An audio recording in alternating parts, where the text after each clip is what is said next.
Good morning everyone. आज हम लोग 11th क्लास की केमिस्ट्री स्टार्ट करने वाले हैं। 11th क्लास में सब लोगों का एडमिशन हो गया है। ये लॉकडाउन के कारण जो इतना डिले हुआ एडमिशन होने में, तो सिलेबस स्टार्ट होने में भी देर हुई। तो आज हम लोग 11th क्लास के सिलेबस में केमिस्ट्री की बात करेंगे। मैं रंजीत कुमार सिंह पीजीटी केमिस्ट्री पदस्थापित हूँ +2 स्कूल सारवा देवघर में। और इस केमिस्ट्री को पढ़ने का मैं कुछ अपना अनुभव आपसे शेयर करता हूँ कि केमिस्ट्री को पढ़ते कैसे हैं, केमिस्ट्री को कैसे पढ़ते हैं। ये मेरा अपना पर्सनल एक्सपीरियंस है। और चूँकि केमिस्ट्री में मैंने बीएससी, एमएससी, एमफिल, पीएचडी तक किया है, तो मुझे जो अनुभव प्राप्त हुआ केमिस्ट्री को पढ़ने का, वो मैं आपसे शेयर करता हूँ। सबसे पहली बात कि केमिस्ट्री क्या, किसी भी सब्जेक्ट को पढ़ने के लिए, उसमें इंटरेस्ट जगाने के लिए हमको उस सब्जेक्ट के कंटेंट्स को अपने जनरल लाइफ, डेली लाइफ से जोड़ना होता है। और अगर हम उसको अपने डेली लाइफ से जोड़ने में सफल हुए, सक्सेसफुल हुए, तो फिर वो बातें हमको बहुत दिनों तक याद रहती हैं। अगर हम उसको अपने जनरल लाइफ से जोड़ देते हैं तो पहला फ़ायदा ये हुआ कि हमको जब कभी उसको याद करना हो तो हम उस घटना को, उस स्पेसिफिक घटना को उससे जोड़ के रखे हुए हैं और वो हमको तुरंत याद आ जाएगा, पहली बात। दूसरी बात कि जब हम अपने किसी जनरल लाइफ से उसको जोड़ के रखते हैं तो वो इंटरेस्टिंग हो जाता है, क्योंकि हमको अपने डेली रूटीन को समझने के लिए उन सारे प्रोसेसेस को समझना है और वो बहुत ही इंटरेस्टिंग हो जाता है। हमारे आसपास जो घटनाएं घट रही है, अगर हम उन सारी घटनाओं को एक्सप्लेन कर पाते हैं इस केमिस्ट्री के थ्योरी, इस केमिस्ट्री के कंसेप्ट की मदद से, तो उसको याद रखना आसान है, उसको समझना इंटरेस्टिंग हो जाएगा और वो लंबे समय तक हमारे जेहन में रहेगा।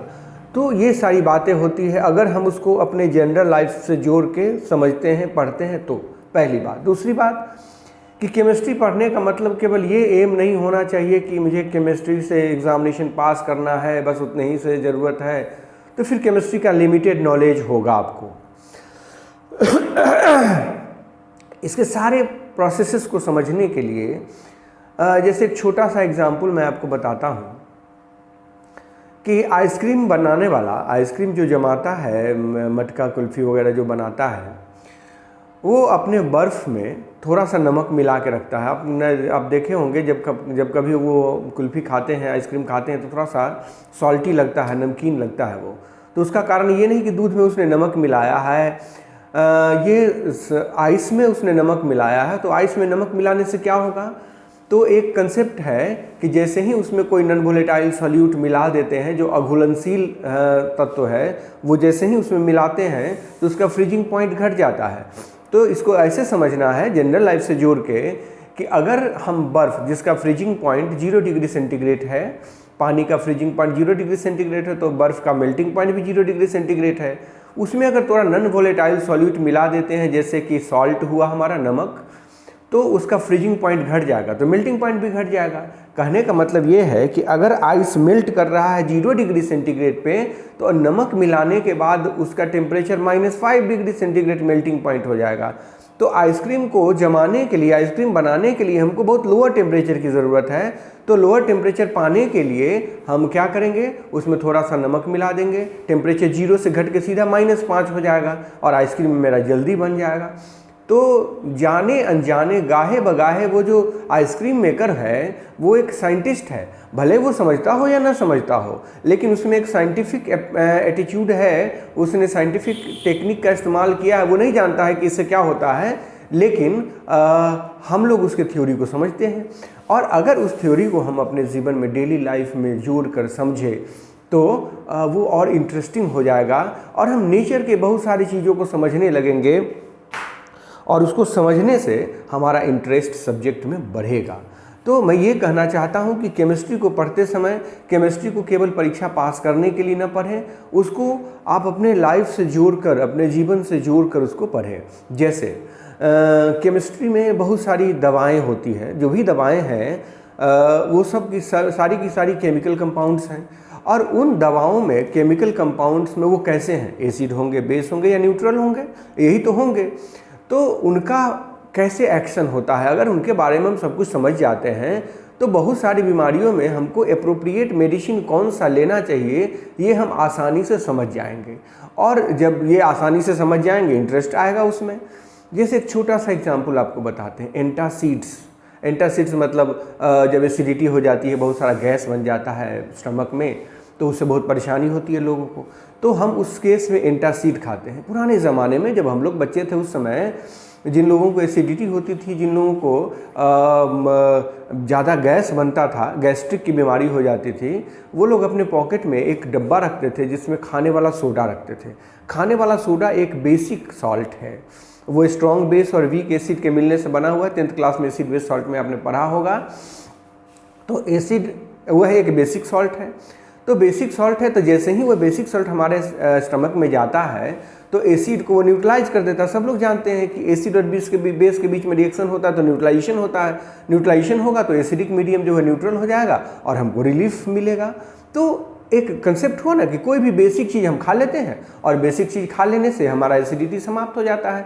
तो ये हुआ हमारे डेली लाइफ से रिलेटेड, हमारे हेल्थ से रिलेटेड, हमारे हेल्थ प्रॉब्लम से रिलेटेड जो प्रॉब्लम है, हेल्थ से रिलेटेड जो प्रॉब्लम है, हम उसको सॉल्व करने के लिए अपने केमिस्ट्री के कंसेप्ट का इस्तेमाल कर रहे हैं। और अगर कोई भी आदमी इस बात को समझता होगा तो वो बड़े आसानी से मेडिसिन खरीदने भी जाएगा तो वो देखेगा कि मेडिसिन हमारे लिए सबसे सुटेबल कौन सा है।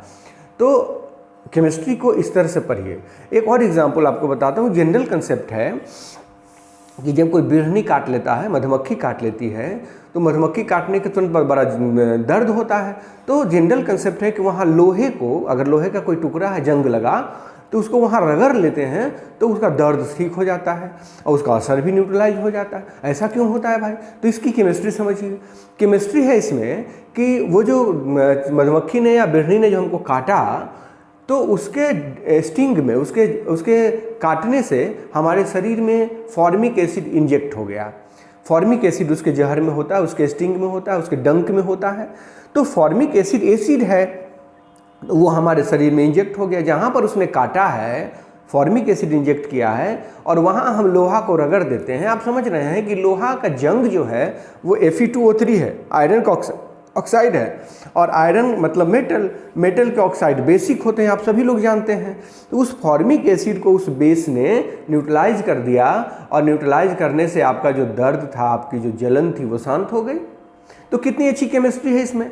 इवन कि आप दुनिया के किसी भी कोने में चले जाइए, अपने जीवन के किसी भी पड़ाव में चले जाइए, केमिस्ट्री आपके साथ है। भले वो दिखता हो या न दिखता हो, समझ में आता हो या न आता हो, लेकिन केमिस्ट्री आपके साथ है और वो हमेशा आपके साथ हो रहा है।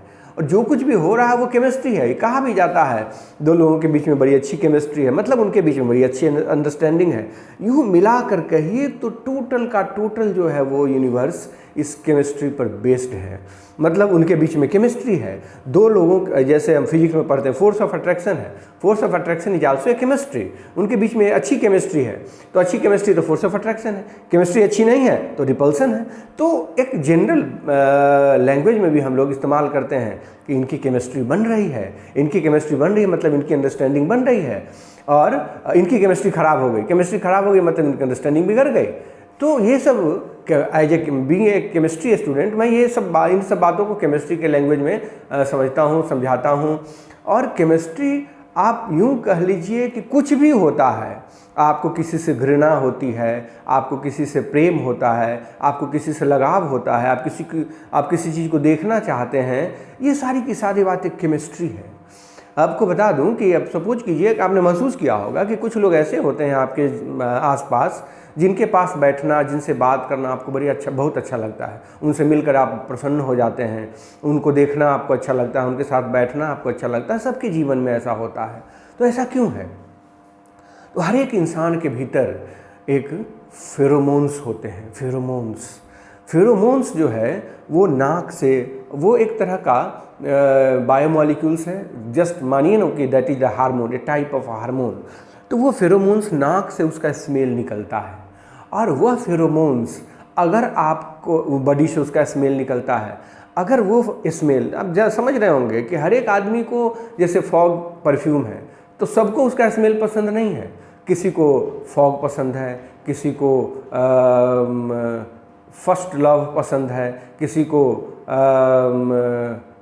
एडिडास पसंद है, किसी को बहुत सारे अलग अलग ब्रांड्स हैं परफ्यूम के, मैं तो उतना जानता भी नहीं हूँ, लेकिन सबको अलग अलग ब्रांड्स पसंद है क्योंकि उनका स्मेल अलग अलग, सबको अलग अलग स्मेल पसंद है। ठीक वैसे ही आपके नाक से जो फेरोमोन्स निकल रहा है, अगर वो फेरोमोन्स किसी दूसरे आदमी को पसंद है, अगर उस दूसरे आदमी के बॉडी से निकलने वाले फेरोमोन्स के कम्प्लीमेंट्री हुआ वो, तो वो आदमी आपको अच्छा लगेगा, वो निश्चित रूप से आपको अच्छा लगेगा, क्योंकि एक दूसरे के, ये केमिस्ट्री है। This is the chemistry of affection, this is the chemistry of like, this is the chemistry of love. अब ये बातें जो हैं सब कुछ केमिस्ट्री पे डिपेंड है। किससे आपकी दोस्ती होगी, किससे आपकी दुश्मनी होगी, ये सारी की सारी बातें केमिस्ट्री पे डिपेंड करती है कि आपके अंदर जो फेरोमोन्स बन रहे हैं, जो हार्मोन्स बन रहे हैं, जो परफ्यूम, जो स्मेल आपका बॉडी रिलीज कर रहा है, वो क्या है। तो कुल मिलाकर कहना ये चाहते हैं कि हम लोग पूरा का पूरा डिपेंडेंट है। मैं अभी आप इस पर बहुत गहराई से चर्चा करूंगा, अभी टॉपिक वाइज आपको बताऊंगा कि हम लोग कैसे केमिस्ट्री पर डिपेंडेंट हैं। और इस चैप्टर अब जो मैं शुरू करूंगा 11th का पहला चैप्टर, तो उसका ये पार्ट भी है। ऐसा नहीं कि मैं आपको भाषण दे रहा हूँ, ये पार्ट है उस चैप्टर का कि केमिस्ट्री में होता क्या है और केमिस्ट्री का इम्पोर्टेंस हमारे लाइफ में क्या है। तो मैं आपको ये समझा रहा था कि केमिस्ट्री को पढ़ने का तरीका ये है कि हम केमिस्ट्री के हर एक चीज़ को, हर एक टॉपिक को अपने जनरल लाइफ से जोड़ कर देखें।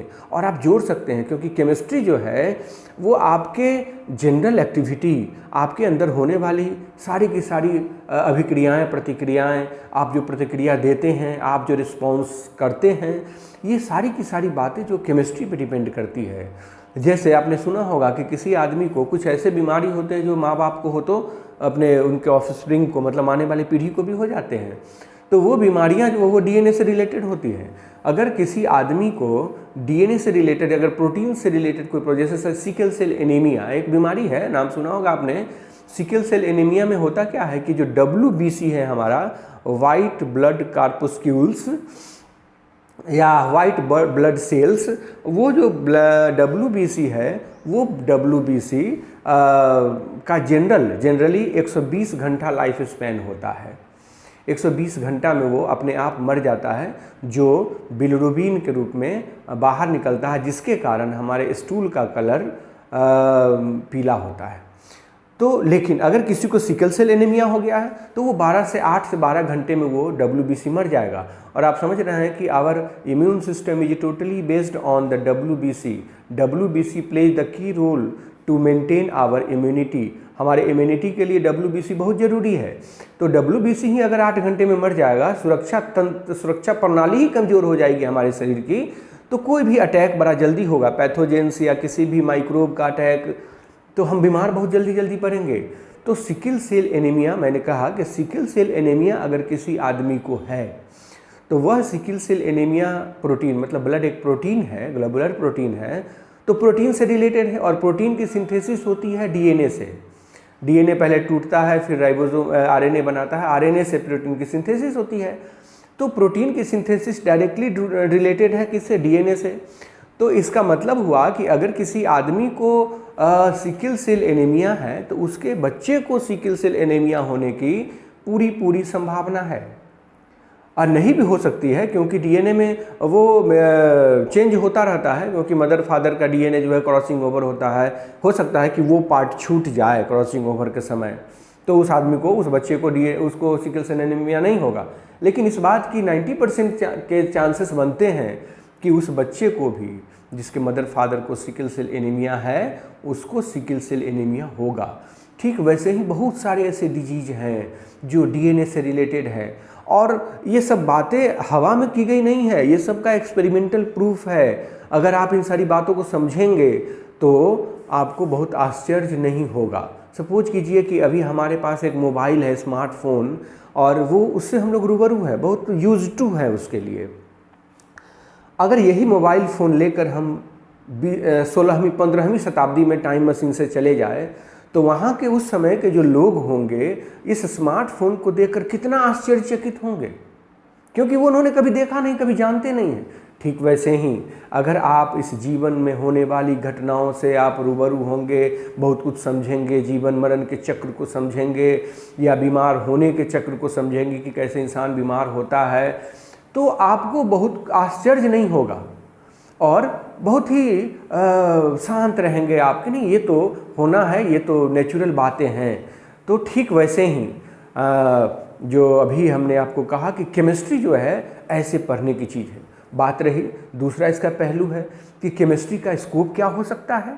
तो पैसा कमाने के लिए अगर आप सोचते हैं हमको नौकरी पाना है, बहुत ऊंचे पद पर पहुंचना है, ये भी एक बात है। केमिस्ट्री का एक मतलब ये भी होता है, और हो भी क्यों ना, आज के ज़माने में इकोनॉमिक एज है जहाँ पैसे की ज़रूरत तो है, पैसा ही सब कुछ नहीं है, लेकिन पैसे के बिना कुछ होता भी नहीं है, जीने के लिए तो पैसा चाहिए। तो उसके लिए भी एक बड़ा ही लाजवाब स्कोप है केमिस्ट्री का, बड़ा वास्ट स्कोप है। मैं तो समझता हूँ कि किसी भी सब्जेक्ट से ज़्यादा स्कोप है केमिस्ट्री का।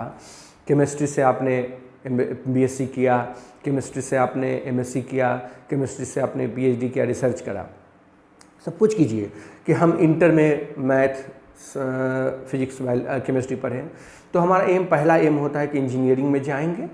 तो अगर इंजीनियरिंग में जाएंगे, आईआईटी सपना होता है, इंजीनियरिंग का मतलब आईआईटी, तो आईआईटी सपना होता है। अगर हम आईआईटी नहीं जा पाए तो फिर से हमको आईआईटी जाने का पूरे जीवन भर मौका रहेगा अगर हम केमिस्ट्री पढ़ते हैं। तो मैं आपको बता दूं कि अगर आपने बीएससी में केमिस्ट्री रखा और बीएससी में केमिस्ट्री रख के फिर पास किया उसको अच्छे मार्क्स से, उसके बाद एक एग्ज़ाम होता है JAM, JAM, joint admission test, IIT का होता है। उसमें भी एक लेवल का क्वेश्चन होता है, अगर वो आपने पास कर लिया तो एमएससी के लिए आईआईटी में एडमिशन मिल जाएगा।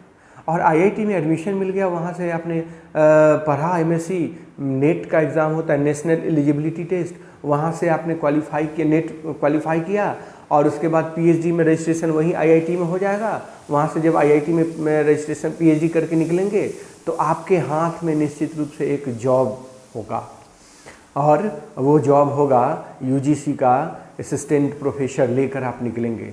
और असिस्टेंट प्रोफेसर आपको बता दूं कि अगर अभी पे स्केल की बात करें तो सबसे हायर पे स्केल पर यूजीसी की नौकरी होती है, वो भी खास करके assistant professor, associate professor, professor, उतना वो आईजी रैंक का जॉब है। अगर प्रशासनिक सेवा में जाते हैं तो that will be the equivalent to IG, inspector general. तो आपको बता दूं मैं कि केमिस्ट्री से आपको कभी भी, सपोज कीजिए कि हमको जैम हम क्वालिफाई नहीं कर पाए, तो हम किसी अच्छी यूनिवर्सिटी से केमिस्ट्री में एमएससी करेंगे, और एमएससी करने के बाद नेट क्वालिफाई करेंगे। नेट क्वालिफाई करने के बाद फिर से हम किसी आईआईटी में पीएचडी के लिए जा सकते हैं, रिसर्च के लिए जा सकते हैं। बड़ा ही इंटरेस्टिंग सब्जेक्ट है, बड़ा ही स्कोप वाला सब्जेक्ट है ये, पहला। दूसरा कि अगर आपने खाली बीएससी करके छोड़ दिया, आपने नहीं कुछ करा, तो बहुत सारी मेडिसिन की कंपनी, आप तो जानते हैं ना, सब कुछ बंद हो जाएगा इस धरती पर, लेकिन मेडिसिन का प्रोडक्शन बंद नहीं हो सकता है, उसमें रिसर्च दिन दिन चलता रहेगा।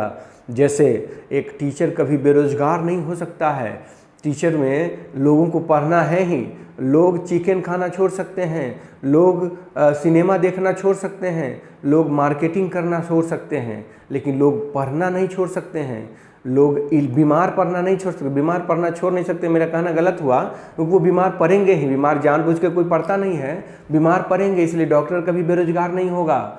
घर बनना छोड़ सकता है, कोई घर नहीं बनाए, पहले की तरह लोग गुफा में रहे, लेकिन बीमार तो पड़ेंगे। तो वैसे ही दवा की ज़रूरत तो होगी। तो केमिस्ट्री का नॉलेज रखने वाला आदमी किसी फार्मेसी कंपनी में बड़े आसानी से जॉब कर सकता है। तो मैंने कहा कि ये इसका बड़ा वास्ट स्कोप है। तो केमिस्ट्री पढ़ने से हमारा कैरियर भी सिक्योर होता है। तो केमिस्ट्री को हम लोग ऐसे पढ़ें कि वो हमारे जीवन का एक हिस्सा है, और है भी। मैं आपको अभी तो कुछ बताया है मैंने, और जब मैं इस पर कुछ लेक्चर दूंगा तो आपको मैं ये साबित भी कर दूंगा एविडेंस के साथ कि ये हमारे डेली लाइफ का हिस्सा है। हम टूथपेस्ट से लेके और शाम को सुबह में ब्रश करने से लेके, नहाने से लेके, खाना खाने से लेकर और रात को सोने जाते हैं तो केमिस्ट्री ही हमारे साथ होता है। तो इस तरह से मैं कहा कि केमिस्ट्री हमको चारों तरफ से घेरे हुआ है। और दूसरी सबसे बड़ी बात मैं आपको बता दूं कि केमिस्ट्री का जो केमिकल इक्वेशंस होते हैं, फार्मूलाई होते हैं, उनको अगर आपने छोड़ दिया है 3-4 महीने के लिए भी तो वो एकदम से विस्मरण हो जाएगा उसका, आप उसको भूल जाएंगे। और इसलिए कहा जाता है कि केमिस्ट्री में सफलतापूर्वक पढ़ने के लिए सबसे ज़्यादा ज़रूरी है कि ज़्यादा से ज़्यादा पेन और पेपर का इस्तेमाल किया जाए। जितना ज़्यादा आप लिखेंगे उतना ज़्यादा आप सफल होंगे। और मैं अपना अनुभव बताता हूँ। मेरे ज़माने में तो इतने लोग हमको बताने वाले नहीं थे, लेकिन जब कभी एग्ज़ाम होता था तो जो चीज़ नहीं समझ में, उस समय नहीं भी समझ में आता था, मैं भी बहुत ही मीडियोकर स्टूडेंट रहा हूँ, ऐसा नहीं कि बहुत ब्रिलियंट रहा हूँ, जो कुछ एक बार पढ़ लिया समझ लिया। तो जो बातें नहीं समझ में आती थी उसको 5-5, 10-10 बार लिख कर याद कर लेता था। लिखने से बहुत याद होता है, एक बार लिखना मतलब 10 बार पढ़ने के बराबर होता है। तो लिख कर उसको याद कर लेता था, और याद करने के बाद उसको फिर वो परमानेंटली याद रहता था। बाद में जब मैं बड़ा हुआ मतलब मैं थोड़े से कंसेप्ट डेवलप हुए मेरे, तब वो सारी की सारी बातें समझ में आ गई जो मैंने याद किया था, और वो समझने लगा मैं। यही एक मेथड होता है पढ़ाने का भी। बच्चों को जब पढ़ाते हैं तो बहुत सारी ऐसी बातें हैं जो उसको याद करवा देते हैं, और याद नहीं कर पाएंगे तो फिर दोबारा कभी याद नहीं कर पाएगा। नहीं कहते हैं कि वो कुछ बहुत सारी बातें ऐसी जो नहीं समझ में आती है, लेकिन वो अभी चूँकि आपका एज, मेंटल एज उतना हुआ नहीं है इसलिए नहीं समझ में आ रहा है, उसको आप याद कर लो। अगर टीचर कहते हैं तो आप याद कर लो। जैसे ही आप बड़े होंगे, उस लेवल में पहुँचेंगे, अपने आप पर्दा खुल जाएगा और आपको लगेगा अच्छा ये तो वही बात थी जो मुझे समझ में नहीं आती थी और वो मुझे समझ में आने लगी है। तो ये सब अनुभव की चीज़ होती है। शिक्षक जो भी कहते हैं आपको करने के लिए, इसको 5 बार लिखिए, इसको 10 बार लिखिए, तो पनिशमेंट नहीं है, दैट इज़ द ट्रेनिंग। आपको एक ट्रेनिंग देते हैं कि आप उसको फिर से जब आप टीचर बनेंगे या आपके बाल बच्चे आपसे कुछ पूछ देंगे तो आप उसको कितना बढ़िया तरीके से समझा पाएंगे। ये होता है एक शिक्षक का मकसद पढ़ाने का, और बार बार लिखवाने का, याद करवाने का, रटवाने का। बहुत सारी ऐसी बातें जो हम समझते हैं कि आप नहीं समझ पा रहे हैं तो आप उसको रट लीजिए। हम कहते हैं ना, आप रट लीजिए, आप नहीं समझ पा रहे हैं। जैसे ही आप थोड़ा सा आगे बढ़ेंगे, थोड़े से बड़े होंगे, थोड़ा सा मैच्योर होंगे, वो बातें क्लियर हो जाएंगी, और तब आपको लगेगा अच्छा ये तो वही बात थी जो सर रटवा दिए थे और आज समझ में आ गया। ऐसा होता है, ये चीज़ बट नेचुरल है। खैर, भाषण दिया मैंने, आपको बहुत कुछ समझाया है।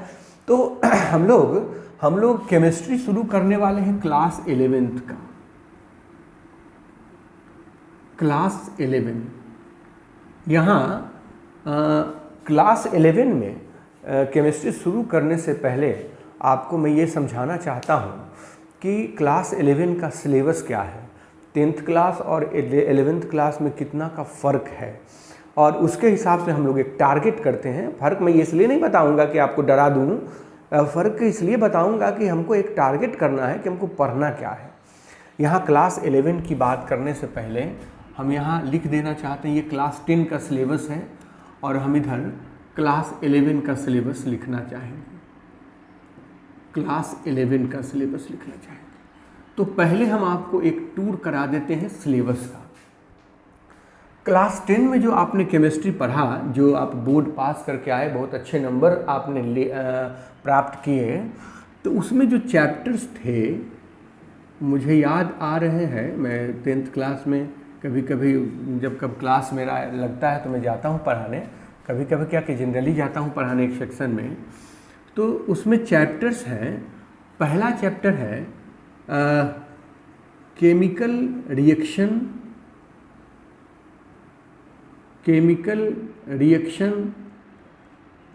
And chemical equation. आपको याद होगा केमिकल इक्वेशन।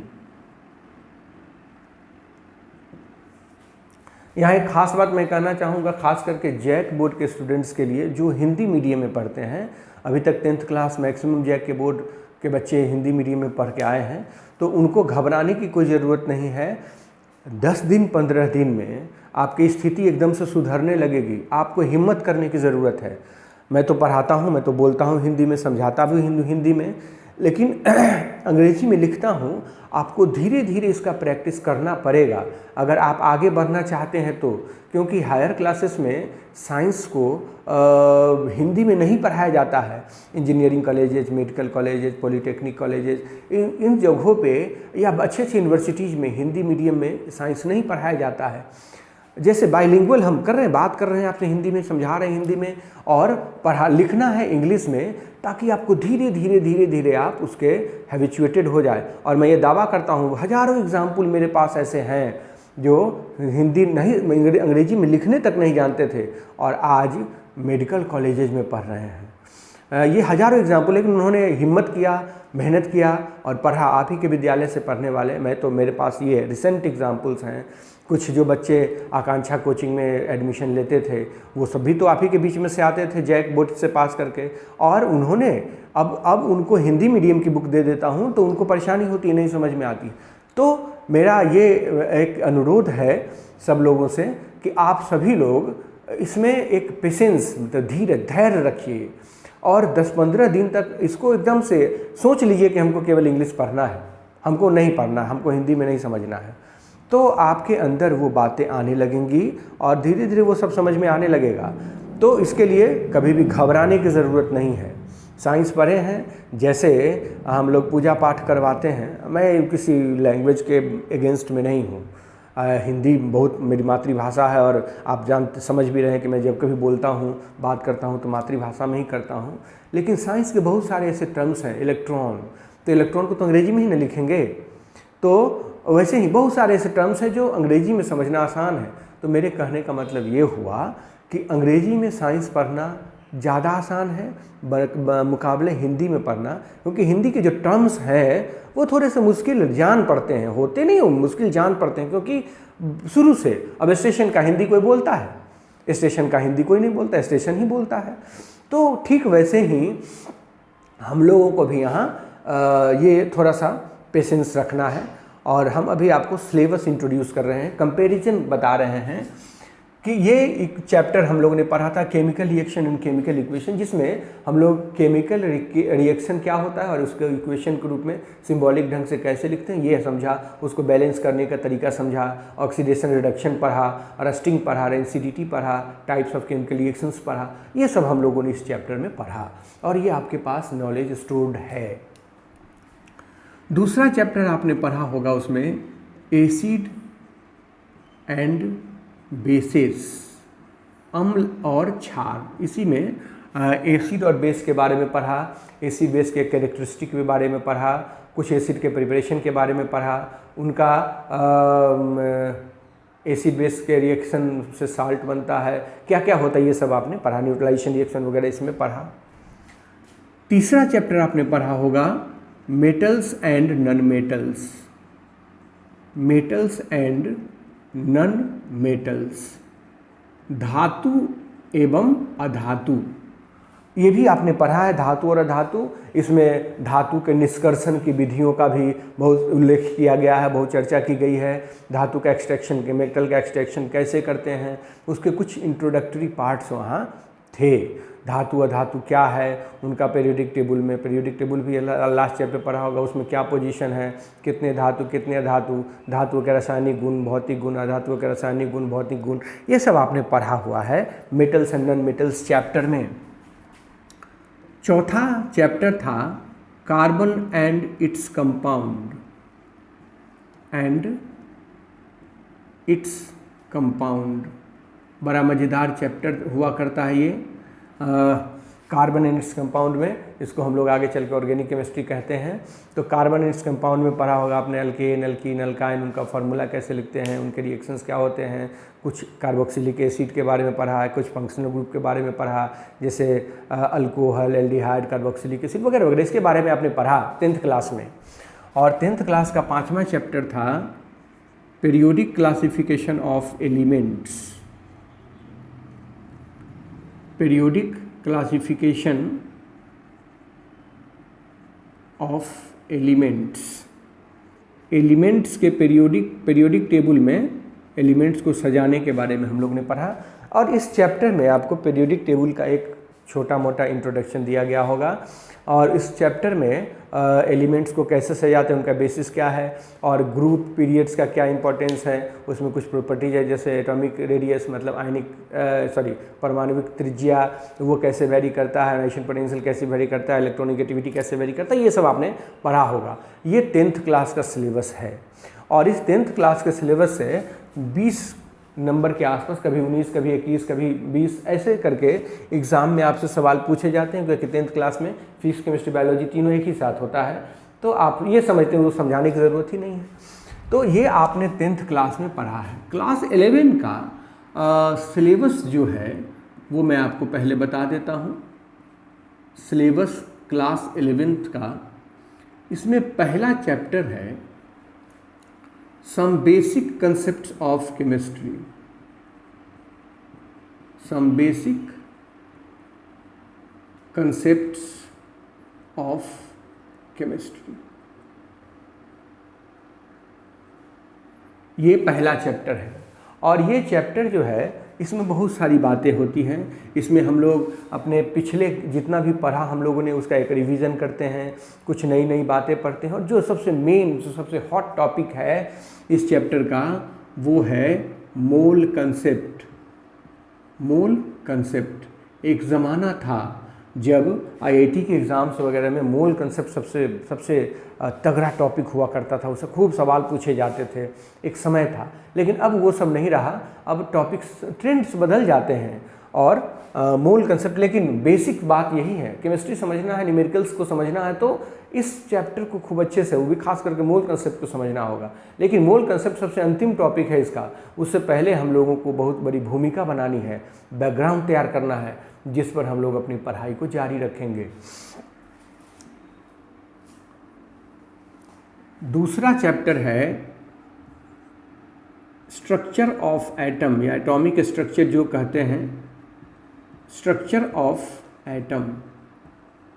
और इसमें वो स्ट्रक्चर ऑफ एटम एक 9th क्लास में भी पढ़ाया गया होगा, लेकिन वो सब थोड़ा सा डिफरेंट है। थोड़ा सा क्या, बहुत डिफरेंट है। यहाँ एटम्स के बारे में सारी बातें करनी है, एटम्स जब से जन्म लिया और आज तक का इतिहास। एटम को जन्म देने वाला कपिल एंड कनाद हमारे ही इलाके के रहने वाले 2 महर्षि थे जिन्होंने परमाणु नाम दिया था। वो इंग्लैंड पहुंचा, वहाँ उसको एटम का नाम दिया गया जॉन डाल्टन के द्वारा। वो एटम अनडिवाइजेबल था, लेकिन बातें हुई, बहुत सारा डेवलपमेंट हुआ, बहुत सारे कंसेप्ट फेल हुए। रदरफोर्ड्स का मॉडल आया, बोर्स का मॉडल आया, सब फेल हुआ। श्रोडिंगर का वेव इक्वेशन आया, क्वांटम मैकेनिकल मॉडल आया जो आज सबसे रिसेंट है। तो वो सारी बातें इस चैप्टर में है। और आपको बता दूं कि केमिस्ट्री का बैकबोन है ये चैप्टर। जितनी भी चीज़ें निकली हैं वो इसी चैप्टर से निकली हैं। स्ट्रक्चर ऑफ एटम से बड़ा इंपॉर्टेंट चैप्टर है, बहुत ही इंपॉर्टेंट, पूरा मैथमेटिकल होता है, लेकिन आपको उतना मैथमेटिक्स की ज़रूरत नहीं पड़ेगी, आपको केवल थ्योरेटिकल पोर्शन, फाइंडिंग्स पढ़ाए जाएंगे। Structure of atoms. तीसरा चैप्टर है periodic classification of elements. Periodic classification of elements, ये तीसरा चैप्टर है हमारा। आपने ये पढ़ा हुआ है 10th क्लास में उसी चैप्टर को, लेकिन यहाँ वो चैप्टर दूसरे रूप में नज़र आएगा। चूँकि ये 11th क्लास है, यहाँ ये महासागर जैसा लगेगा आपको, बहुत बड़ा चैप्टर, बहुत कुछ इसमें सीखने को मिलेगा, मज़ा आ जाता है पढ़ने का। चौथा चैप्टर है केमिकल बॉन्डिंग। केमिकल बॉन्डिंग हम लोग कहते हैं कि the most interesting chapter of the chemistry और the most conceptual chapter of the chemistry, chemical bonding. अगर आपने ये नहीं पढ़ा है, ये नहीं पढ़ा तो केमिकल बॉन्डिंग नहीं पढ़ सकते हैं। सारे के सारे चैप्टर इंटर रिलेटेड होते हैं। पांचवा चैप्टर है states of matter. States of matter, solid liquid gas के बारे में इसमें पढ़ना है। छठवां चैप्टर है थर्मोडायनामिक्स। थर्मोडायनामिक्स, बहुत सारे चैप्टर की अपनी खासियत है। थर्मोडायनामिक्स में नेचर में होने वाले बहुत सारे फेनोमेनन जो समझ में नहीं आते हैं, दिन रात क्यों होता है, वर्षा क्यों हो जाती है, कोई पत्थर ऊपर से लुढ़क के नीचे चला आता है लेकिन नीचे से चढ़ के ऊपर अपने आप क्यों नहीं जा सकता है, या पानी जो है वो नल में अपने आप चला आता है, नल में टंकी में पानी अपने आप क्यों नहीं भर जाता है। इन सारी बातों के बारे में हम लोग थर्मोडायनामिक्स में कंडीशंस जानते हैं कि आखिर वो कंडीशंस कौन से हैं जो इनको डिराइव करता है। 7वां चैप्टर है इक्विलिब्रियम।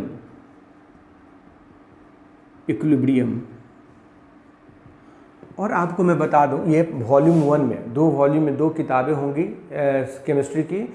एक वॉल्यूम 1 में ये 7 चैप्टर्स हैं। और मैं आपको ये समझा देना चाहता हूँ कि सातों के सातों चैप्टर अपने आप में एक रामायण है, और इसके बिना आप केमिस्ट्री का कंसेप्ट नहीं बना सकते। बता देता हूँ कि जब गवर्नमेंट ने सिलेबस को 11th क्लास में जितना बढ़िया रखा है, 12th क्लास में उतना बढ़िया नहीं है, उतना अप्रोप्रिएट नहीं है, उतना डेप्थ में नहीं है। जो भी बेसिक कंसेप्ट वो सब 11th क्लास में है। इवन कि अगर 11th क्लास की केमिस्ट्री समझ में नहीं आई, नहीं पढ़ा, तो 12th क्लास का केमिस्ट्री पढ़ के परीक्षा तो पास कर जाइएगा, लेकिन वो किसी काम का होगा नहीं, वो कंसेप्ट ही नहीं डेवलप हो पाएगा।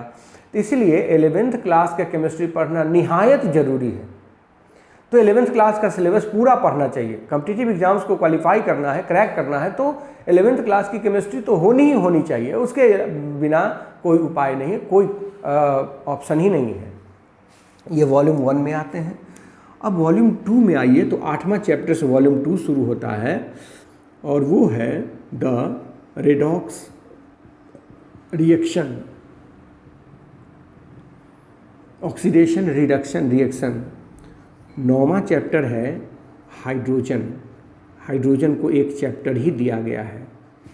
10वां चैप्टर है S block elements. Periodic table में ब्लॉक वाइज क्लासिफिकेशन किया गया है, S block, P block, D block. S block में 2 ग्रुप्स आते हैं, ग्रुप 1 एंड ग्रुप 2 ग्रुप जानते होंगे आप। 11वां चैप्टर आता है पी ब्लॉक एलिमेंट्स। अब हमारे जैक बोर्ड में ग्रुप 13 से लेके और 15 तक पढ़ना, 14 तक पढ़ना है, और सीबीएसई में ग्रुप 13 से 15 तक पढ़ना है, और बाकी जो बच गया 16, 17, 18 वो 12th में पढ़ना है, और जैक बोर्ड में 15, 16, 17, 18 4 ग्रुप 12th में पढ़ना है। तो ये बातें हुई। 12वां है some basic concepts of organic chemistry. Some basic concepts of organic chemistry, जिसका बेस आपके पास है, और वो कार्बन एंड इट्स कंपाउंड्स में बना होगा, वही अल्केन, अल्कीन, अल्काइन वगैरह के बारे में। 13वां चैप्टर है हाइड्रोकार्बन।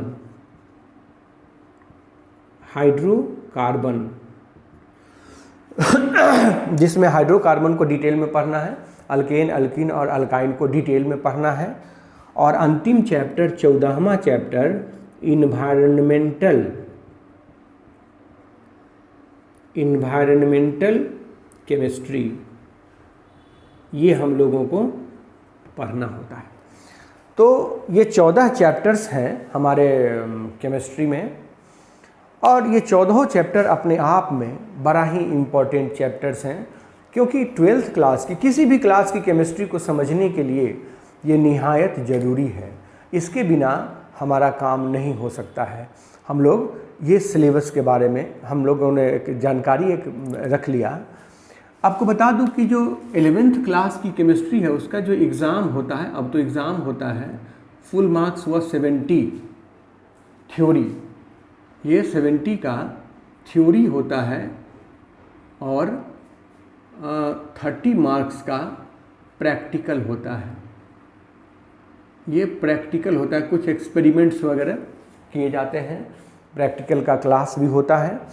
तो मैं आपको ये समझा देना चाहता हूँ कि जैक बोर्ड में तो अब एक बन गया है लॉ कि जो बच्चा 11th क्वालिफाई नहीं करेगा, पास नहीं करेगा, वो 12th में जाएगा ही नहीं। उसका अब दूसरा, उसमें कोई सप्लीमेंट्री एग्ज़ाम भी नहीं होता है। 11th क्लास में अब MCQ टेस्ट होता है, जैसा कि सबको पता भी होगा। MCQ टेस्ट होता है, और उस MCQ टेस्ट में क्वालिफाई करना ज़रूरी है। अगर क्वालिफाई नहीं करते हैं, उसमें है क्या कि दो सब्जेक्ट में शायद कि मार्जिनल अगर हो जाता है, फेल हो जाते हैं, तब भी वो प्रमोट कर दिए जाते हैं। लेकिन अगर 3 सब्जेक्ट में फेल हो गए तो वो मार्जिनल नहीं हुआ, वो प्रमोट नहीं हुआ। तो कहते हैं कि ये बात है। CBSE बोर्ड में भी यही बात है। CBSE बोर्ड में भी अगर 11th पास नहीं करते हैं तो आपको 12th में प्रमोट नहीं किया जाएगा। CBSE में भी एग्ज़ाम होता है 11th का, तो वहाँ अपना पैटर्न है। जैसे 12th में 26 क्वेश्चन पूछे जाते हैं, 11th में भी 26 क्वेश्चन पूछे जाते हैं। उसमें 1 नंबर का, 2 नंबर का, 3 नंबर का, 5 नंबर का सवाल होता है। और केमिस्ट्री में कोई भी एक सवाल 5 नंबर का नहीं होता है। एक सवाल अगर 5 नंबर का है तो उसमें 3 पार्ट कम से कम जरूर होंगे, 2 2 1 या 5 पार्ट होंगे, 1 1 1 1 1, ABCDE। तो कहने का मतलब ये हुआ कि कुल मिलाकर हमको ये समझना है, टारगेट फिक्स करना है। कॉम्पिटिटिव एग्जाम्स में केवल MCQ पूछे जाते हैं, चाहे वो न्यूमेरिकल से रिलेटेड हो, उसका सॉल्व करके अपना आंसर निकालना है। तो कुल मिलाकर कहना ये है कि केमिस्ट्री जो है वो का सिलेबस ये है।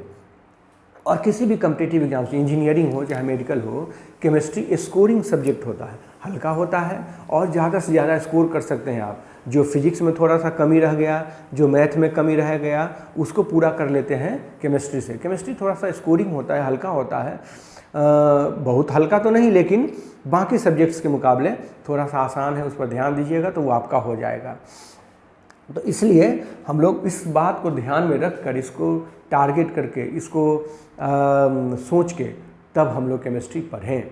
और आपको सिलेबस के बारे में कह रहे थे कि ये जो 5 चैप्टर्स हैं, इन 5 चैप्टर्स को मिला दीजिए, डरा नहीं रहा हूँ मैं, तो इसका कोई भी एक चैप्टर उससे बड़ा है।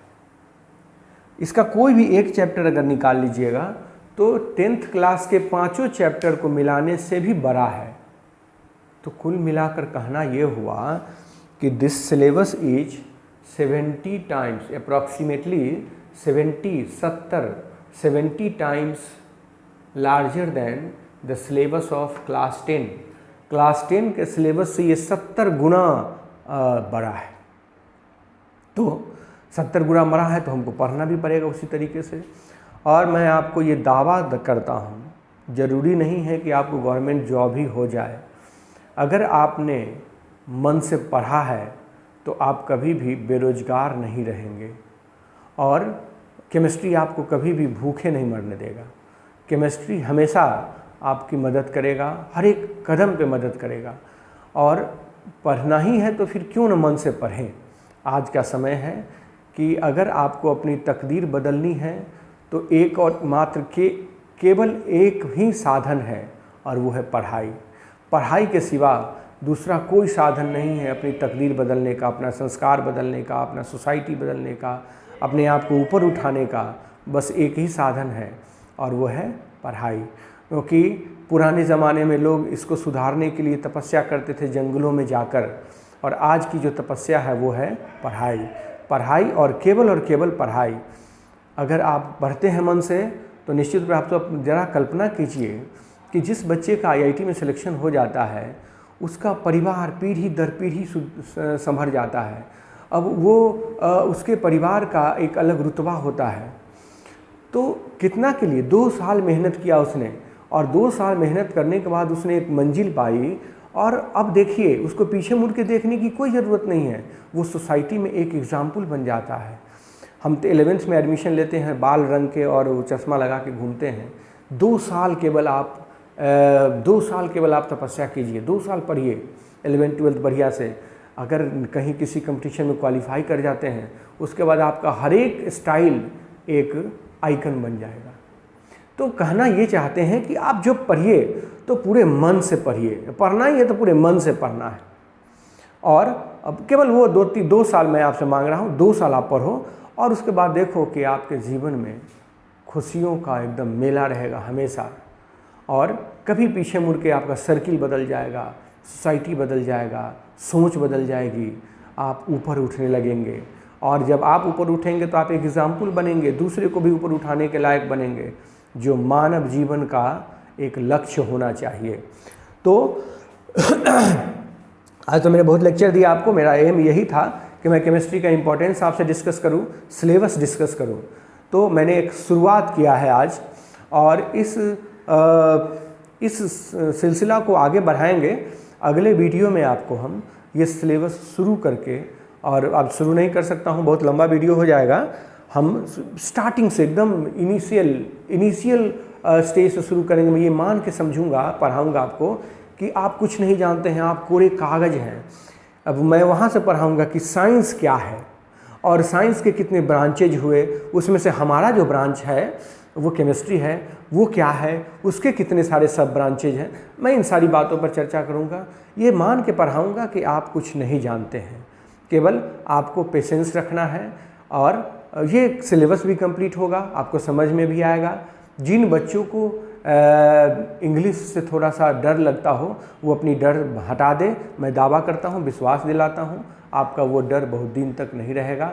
आप मुझे 15 से 20 दिन दें, और मैं जो कैसे कहता हूँ आप पढ़ें, और उसके बाद अगर आपको लगे कि नहीं मुझसे नहीं हो रहा है तो फिर आप मुझे बताना, अदरवाइज आपका सब कुछ अपने आप ट्रैक पर आ जाएगा।